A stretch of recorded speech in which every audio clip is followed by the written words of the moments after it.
आज एक नया नारा बनाया है भारत के इतिहास में, तुम मेरा साथ दो, हम हिंदू राष्ट्र बनाएंगे।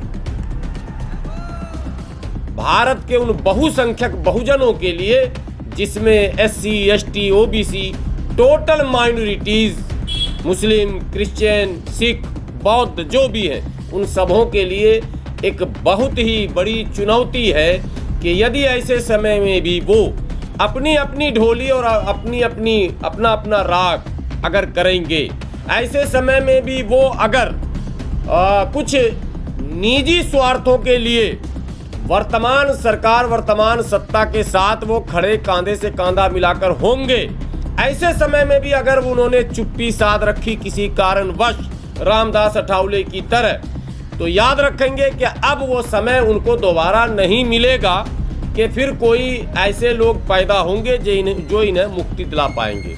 क्योंकि इतिहास साक्षी है कि मनुवाद को परास्त किसी ने नहीं किया।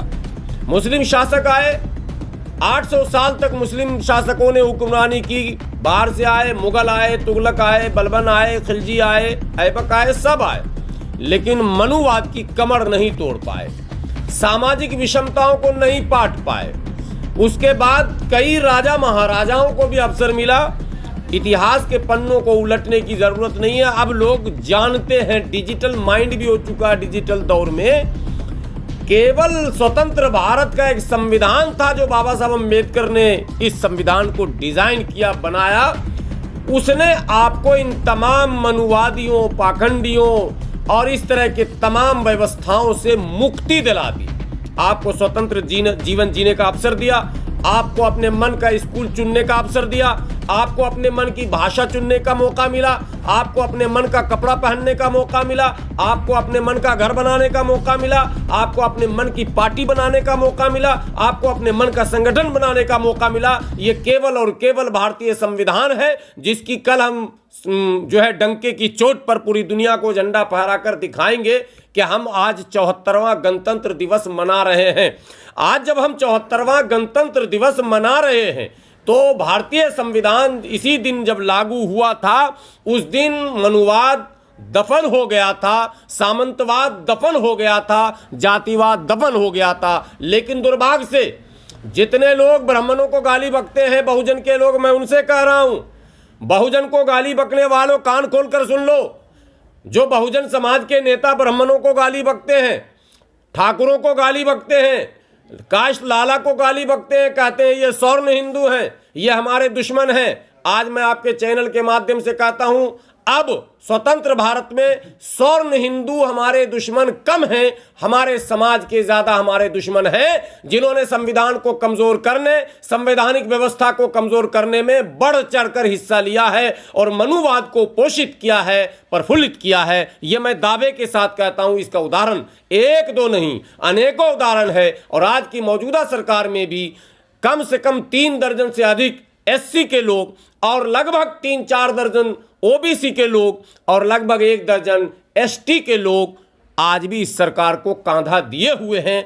जब इस सरकार में ऐसे लोगों को सांसद बनाया जाता है जो एक बहादुर सिपाही की शहादत पर यह कहता हो कि मेरे शराब से वो मर गया, और वो इस पवित्र संविधान के द्वारा बनाए हुए सबसे बड़े भारत के मंदिर में उसका प्रवेश हो जाना, गोया के संविधान के द्वारा बनाए गए उस संसद भवन को अपवित्र करने का काम किया गया, और हमारे तमाम लोग आंखें बंद कर देखते रहे और तालियां पीटते रहे। तो ये जो भूमिका हो रही है, ये भूमिका जो मीर जाफर मीर सादिक की है और जयचंद की है, पहले हमारे समाज के लोगों से मेरी विनती है कि यदि संविधान बचाना चाहते हो, हिंदू राष्ट्र मुसलमानों के लिए नुकसानदेह नहीं होगा। मैं फिर आपके चैनल पर कह रहा हूं, इतिहास साक्षी है, हिंदू राष्ट्र मुसलमानों को दुख नहीं देगा ज्यादा, लेकिन हिंदू राष्ट्र बहुजनों को दुख और संकट में डालेगा, क्योंकि उसकी जो व्यवस्था है वो व्यवस्था ही ऐसी है कि जिसमें आपको वर्ण व्यवस्था स्वीकार करना ही होगा, आपको शिक्षा से वंचित होना ही होगा, आपको अधिकार से वंचित होना ही होगा। तो आप अगर चाहते हैं कि हम देश में मुख्य भूमिका, आप शासक वर्ग हैं, आप बहुजन, बहुजन का मतलब क्या होता? क्यों काशीराम साहब ने हाथी चुनाव चिन्ह दिया था? बड़ा आकार, हम बहुजन 85% का नारा देते हैं। नारा तो बहुत अच्छा लगता है, बोल 85 जय मूल निवासी, फला चिला 1000 नारे लग गए, लेकिन जो लोग नारा लगा रहे हैं वो लोग भी कहीं ना कहीं मनुवाद को अप्रत्यक्ष रूप से समर्थन कर रहे हैं। सावधान हो जाइए, सतर्क होइए। अब 1-2 बाबा नहीं है बागेश्वर के, कई बाबाओं की एक मंडली है जो टीवी पर, यूट्यूब पर, टोटल सोशल साइट पर और मंचों से भी, सार्वजनिक मंचों से भी लगातार कह रहे हैं कि भारत को हम हिंदू राष्ट्र घोषित कर कर रहेंगे। आपको याद होगा, आप मीडिया के लोग हैं, कुछ बाबा ऐसे हैं जिन्होंने संसद भवन के पास यानी कि जंतर मंतर पर जाकर कहा, टाइम भी बता दिया, डेट दे दिया कि हम जो है अमुक तारीख को हिंदू राष्ट्र घोषित करेंगे, और वो बाबा खुलेआम घूम रहा है। मतलब क्या होता है ये? मतलब समझना होगा आपको। कोई ये कहे कि मैं नहीं मानता संविधान को, मैं हिंदू राष्ट्र घोषित करूंगा, और वो आजाद घूम रहा है, इसका मतलब सत्ता पर बैठे लोग भी हिंदू राष्ट्र को मौन स्वीकृति प्रदान कर रहे हैं, और बहुजन समाज के लोग खामोशी से अगर बैठे तमाशा देख रहे हैं तो याद रखो, तमाशा देखने लायक भी तुम नहीं रह पाओगे। ये तो आप बाबा की बात बता रहे हैं जो संवैधानिक पद पर हैं, यूपी में मिनिस्टर हैं रघुराज, वो भी कह रहे हैं हिंदू राष्ट्र बनेगा।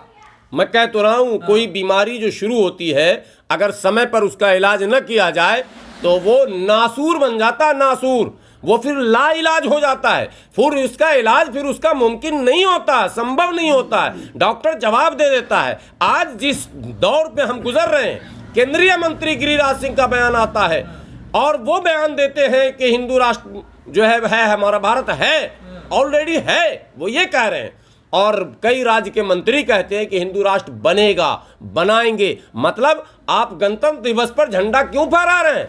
आपने तो अपने कार्यालय पे झंडा 70 सालों तक नहीं फहराया था। आप देश के आंख में धूल झोंकने का काम कर रहे हैं।